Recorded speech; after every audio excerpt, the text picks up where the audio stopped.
North block पहुंचे। थोड़ी देर में सीएम भजनलाल जो है नॉर्थ ब्लॉक पहुंचेंगे।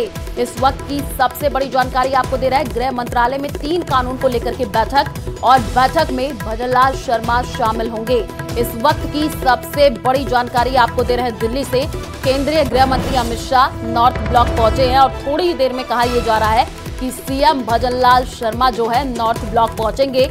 गृह मंत्रालय में 3 कानून को लेकर के बैठक बताई जा रही है और इस बैठक में भजनलाल शर्मा शामिल होंगे। इस वक्त की सबसे बड़ी जानकारी आपको दिल्ली से दे रहे हैं केंद्रीय गृह मंत्री अमित शाह जो है नॉर्थ ब्लॉक पहुंच चुके हैं और थोड़ी देर में कहा जा रहा है कि सीएम भजनलाल शर्मा भी नॉर्थ ब्लॉक पहुंच जाएंगे और गृह मंत्रालय में 3 कानून को लेकर के बैठक होगी और इस बैठक में भजनलाल शर्मा शामिल होंगे।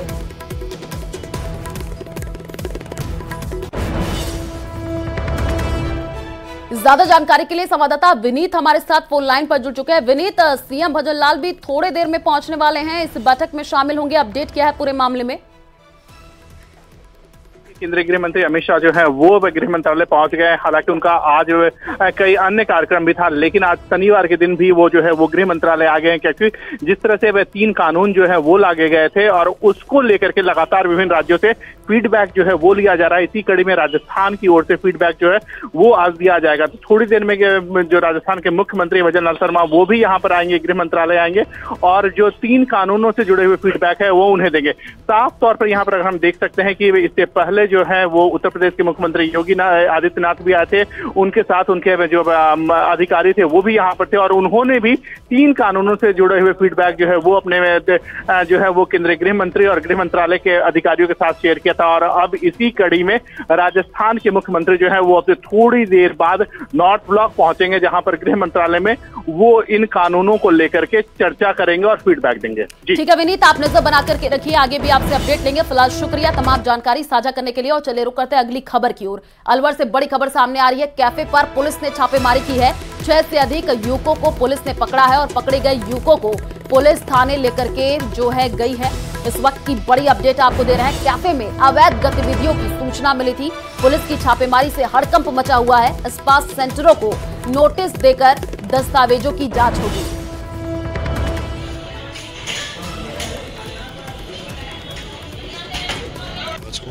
और ज्यादा जानकारी के लिए नितिन हमारे साथ फोन लाइन पर जुड़ चुके हैं। नितिन, 6 से अधिक युवकों को पुलिस ने पकड़ा है, क्या कुछ जानकारी पूरे मामले में? जी बिल्कुल, ये जो मामला है ये पुलिस को लगातार अवैध गतिविधियों की कैफे में जो है सूचना मिल रही थी। उसके बाद में पुलिस की टीम बनाई गई थी और पुलिस टीम ने आज जो शहर के जो कैफे हैं उनमें दबिश दी और दबिश के दौरान जो करीब आधा दर्जन से अधिक जो युवक कैफे में बैठे हुए मिले उनको पुलिस ने पकड़ा है, उनको कोतवाली थाने पहुंचाया गया है। अब पुलिस उन युवकों से पूछताछ कर रही है। साथ में जो कैफे पर लगातार जो अवैध गतिविधियां जो संचालित हो रही थी उस पर भी पुलिस की अब निगरानी आगे रहेगी और लगातार पुलिस उस पर दबिश देती रहेगी। जानकारी साझा करने के लिए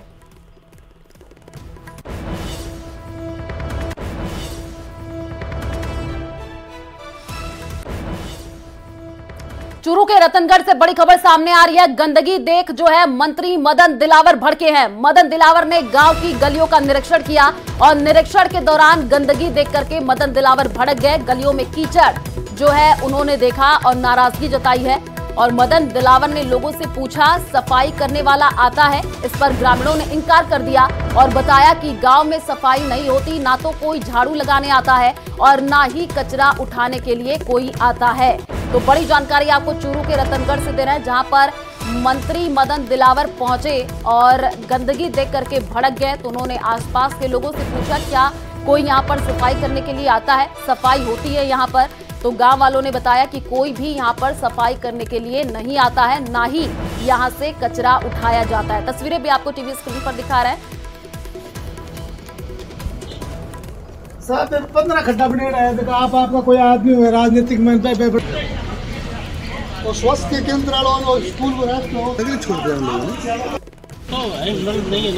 तो वो पानी आता है यहाँ पे, पर पानी भरने के लिए साधन नहीं, यहाँ पानी निकल जाता, टंकी झाड़ू निकालते। तो देखिए तस्वीरें आपको दिखा रहे हैं। मंत्री मदन दिलावर आपको दिख रहे हैं जो कि पहुंचे चूरू के रतनगढ़ और वहां पर गंदगी देख करके भड़क गए। फिर आसपास के लोगों से उन्होंने पूछताछ भी की। उन्होंने जानने की कोशिश की कि क्या यहाँ पर सफाई होती है, तो ग्रामीणों ने साफ साफ इनकार कर दिया। उन्होंने कहा कि कोई यहाँ पर कचरा उठाने तक नहीं आता है। तस्वीरें जो आपको टीवी स्क्रीन पर दिखा रहा है, आप देखिए मंत्री मदन दिलावर दिख रहे हैं, जो कि चूरू के रतनगढ़ पहुंचे और यहाँ पर ग्रामीणों से पानी आता है यहाँ पर पानी भरने के लिए साधन नहीं, यहाँ पानी निकल जाता टंकी। सीकर से बड़ी खबर सामने आ रही है। पीसीसी चीफ गोविंद सिंह डोटासरा का बड़ा बयान सामने आया है। तबादलों पर सरकार को घेरा है। नियम विरुद्ध तबादले कर कर्मचारियों को परेशान सरकार कर रही है, ये उनके तरफ से कहा गया। जिनके तबादले किए उनमें ज्यादा को स्टे मिलेंगे। विधानसभा में पुरजोर से जिले संभाग खत्म करने के मुद्दे को उठाएंगे। डोटासरा बोले कि सरकार को छठी का दूध याद दिला देंगे। तबादलों के मुद्दे की भी विधानसभा में गूंज होगी।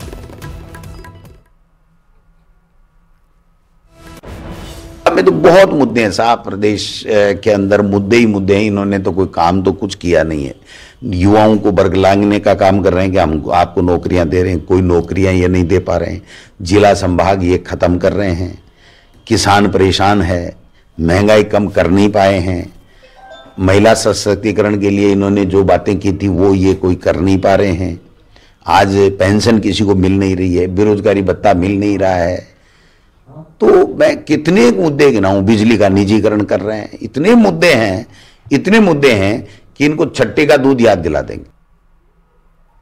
और जयपुर से बड़ी खबर सामने आ रही है। प्रताप सिंह खाचरियावास का बयान सामने आया है। मंत्रिमंडल विस्तार पर प्रताप सिंह खाचरियावास ने कहा कि पिछली सरकार की सारी योजनाओं को बंद किया गया।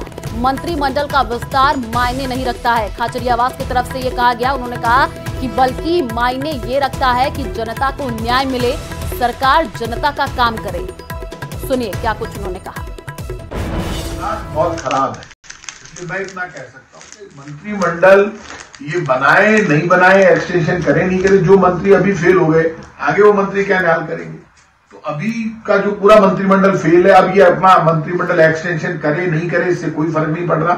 मैं ये मानता हूँ जनता का कोई इंटरेस्ट नहीं है सरकार में। ये कैबिनेट बढ़ाएंगे तो भी नहीं बढ़ाएंगे तो भी, हालांकि मैं तो इस बात को नहीं मानता क्योंकि ये सरकार पूरी तरह से फेल हो गई, इसलिए इनको सरकार पर ध्यान देना चाहिए।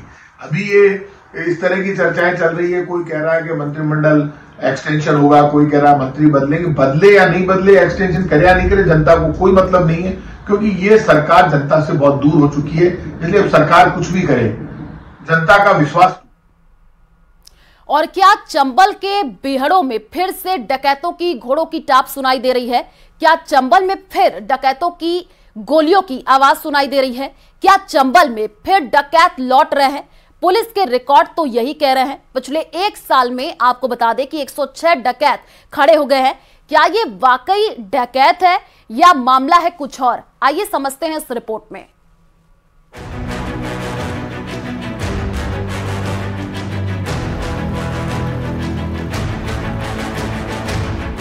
कानून का डर, एक साल 106 गब्बर, न घोड़ा न गन, चंबल में डकैत रिटर्न, घोड़ों की टाप, गोलियों की बरसात। चंबल में कभी यह नजारा आम हुआ करता था। बिहड़ों में रहने वाले डकैतों के नाम से चंबल तो क्या पूरा देश थर्राता था। तो क्या अब चंबल में डकैतों का दौर खत्म हो गया? नहीं, बिल्कुल नहीं। कम से कम पुलिस रिकॉर्ड में नहीं। जिस पुलिस ने सालों की मेहनत से डकैतों का आतंक खत्म किया था, वही पुलिस अब डकैत बना रही है। जी हां, ग्वालियर चंबल में डकैतों का खौफ खत्म हुए 15 साल से ज्यादा का वक्त गुजर गया है। बीहड़ को पर्यटन स्थल के रूप में विकसित किया जा रहा है। यहाँ फिल्में बन रही हैं, लेकिन रिकॉर्ड में पुलिस ने एक साल में करीब 106 डकैत खड़े कर दिए हैं। आप सोचेंगे आखिर ये 106 डकैत हैं कौन? चंबल के डकैतों के नाम तो पूरे देश में मशहूर हुआ करते थे। आखिर बीहड़ों में किन नए डकैतों की एंट्री है जिनके नाम शायद उनके मोहल्ले में रहने वाले लोग भी ना जानते हो, और जानेंगे भी कैसे? इन्हें डकैत इनके कारनामों ने नहीं, एक कानून ने बनाया है। जो कानून चंबल के डकैतों के खात्मे के लिए बनाया गया, वही कानून अब नए डकैत बना रहा है। 1981 में लागू हुए उस कानून का नाम है एमपी डकैती और व्यपहरण प्रभावित क्षेत्र अधिनियम। अब आप सोचेंगे भला कानून किसी को डकैत कैसे बना सकता है? इसे एक उदाहरण से समझिए। तारीख 11 दिसंबर 2023, जगह मुरैना। पीके यूनिवर्सिटी के वीसी प्रोफेसर रणजीत यादव दिल्ली से ग्वालियर आ रहे थे। प्रोफेसर रणजीत यादव को मुरैना में अटैक आया। उन्हें अस्पताल पहुंचाने के लिए एम्बुलेंस नहीं मिली। लॉ स्टूडेंट हिमांशु श्रोतीय और सुकृत शर्मा ने जज की कार से उन्हें अस्पताल पहुंचाया। छात्रों के खिलाफ लूट और डकैती का केस दर्ज हुआ। ऐसे ही कई और उदाहरण हैं। चंबल के कुछ डकैत जेल की सलाखों के पीछे हैं तो कुछ सजा काटकर बाहर आ चुके हैं, लेकिन साल 1981 में बनाई गई डकैती अधिनियम की धारा जिंदा है और इस अधिनियम का उपयोग अब मोबाइल झपटने, अपहरण और बलवा जैसी घटनाओं में किया जा रहा है। जिन अपराधों में किसी और धारा के तहत मामला दर्ज किया जा सकता है, उनमें भी डकैती की धारा लगाई जा रही है। चंबल में नए डकैत बनाए जा रहे हैं। कानून के जानकार कह रहे हैं कि इस धारा को खत्म कर देना चाहिए। कई डकैतों ने आत्मसमर्पण किया, कई डकैत खत्म हो गए। मैं मानता हूँ अब चंबल संभाग में कोई डकैत ऐसा नहीं है कि जब गंभीर घटना हुई हो तो अब सरकार, और इसका दुरुपयोग अब चूंकि वर्तमान में यह स्थिति है, धारा 11-13 का दुरुपयोग भी हो रहा है, तो सरकार को चिंता करना चाहिए, विधानसभा में कानून लाए और इस धारा को खत्म करवाने के लिए पहल करना चाहिए, जिससे लोगों को भी राहत मिलेगी और वास्तव में जो निर्दोष लोग हैं उनके विरुद्ध जो 11-13 की धारा लगा दी जाती है उससे भी बचाव होगा लोगों का। इस धारा के तहत ग्वालियर चंबल में कितने अपराध दर्ज हुए ये भी जान लेते हैं।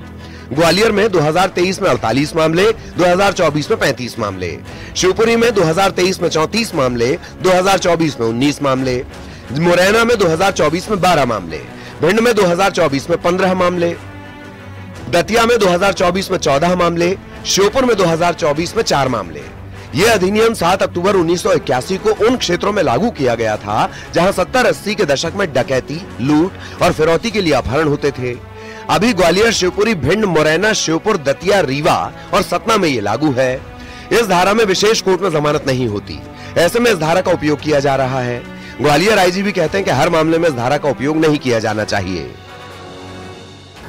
वर्तमान में ये सही है कि जो चिन्हित गैंग हैं इन पर्टिकुलर एरिया में वो अब नहीं रह गए हैं और हमारा ये कहना है कि बहुत रेयरेस्ट केसों में ये उपयोग किया जाए जब तक ये लागू है भी। और यदि इस संबंध में कोई निर्णय शासन द्वारा लिया जाता है कि ये लागू अब नहीं रहेगा या रहेगा, तो जो भी निर्णय होगा तो एक लोक सेवक हम उसका कड़ाई से पालन सुनिश्चित कराएंगे। तो चंबल में पहले डकैतों का डर था, अब डकैतों पर लगाम के लिए बने कानून का खौफ है। और सावधान, जब तक ये कानून लागू है किसी भी आरोपी को डकैत बनाया जा सकता है, डकैती की धारा लगाई जा सकती है। सुशील कौशिक, न्यूज़ 18, ग्वालियर। और जोधपुर से बड़ी खबर आपको बता दें, गहलोत के बयान पर जोगाराम पटेल का पलटवार सामने आया है। रिफाइनरी पर अशोक गहलोत के बयान पर यह पलटवार है। इतिहास को याद करें, रिफाइनरी में हमारे साथ कितना धोखा पूर्ववर्ती कांग्रेस सरकार के कार्यकाल में हुआ था। मैं तो पूर्व सीएम वसुंधरा राजे का आभार व्यक्त करता हूं, उन्होंने उसे ठीक किया, हमारे MOU हुआ था। तो ये बड़ी जानकारी आपको जोधपुर से दे रहे हैं। अशोक गहलोत जी ने अपने संकल्प में कहा था, अपने विधानसभा में ये स्पष्ट रूप से कहा था कि हम 31 दिसंबर 2023 तक इस रिफाइनरी के कार्य को पूर्ण कर देंगे, लेकिन उन्होंने अपने कार्यकाल में पूर्ण नहीं की। और अब जब रिफाइनरी का काम अंतिम चरण में है और कल हमारे यशस्वी मुख्यमंत्री आदरणीय भजन लाल जी ने उनका निरीक्षण कर ये कहा है कि 2-3 महीने में ये पूर्ण रूप भव्यता ले लेगी, तो उनका ऊपर टीका टिप्पणी करना